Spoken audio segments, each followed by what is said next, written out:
Here we go. In the sense of types and shadows of the Old Testament, the first Pentecost represented the beginning of the church, the first fruits of the end time harvest of souls. Amen? Yes.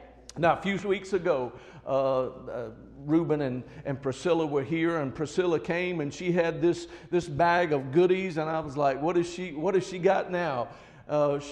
She bringing some more stuff for me to try out, or what has she got? And she had the first fruits from her garden. Yes. Amen. She brought me some of those little cherry tomatoes and some peppers.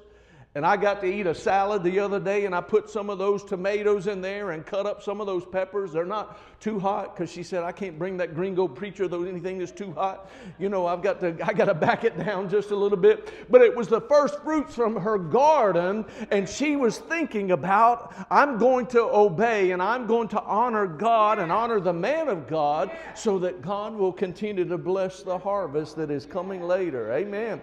And she brought those things in and she put them in my hand, and we just laid hands on it and prayed. Some of you might be thinking, that's kind of crazy. Amen. But it's not. We pray whatever you commit to God in prayer, Sister Lamisha, God's going to take care of it. Amen. Don't make me have to rehash the last 3 weeks for you as we've studied and talked about prayer on Wednesday night. Whatever we commit to God in prayer, God will take care of it. Some of you are going to get that on the way home. If I'm worrying over something and if I'm fretting over something, commit it to God in prayer.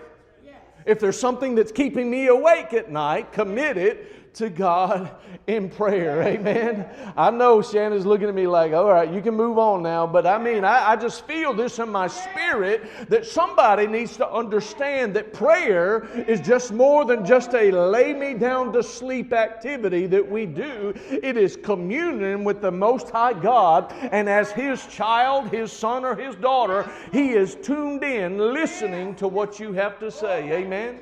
Thanks be to God that we serve a prayer answering God.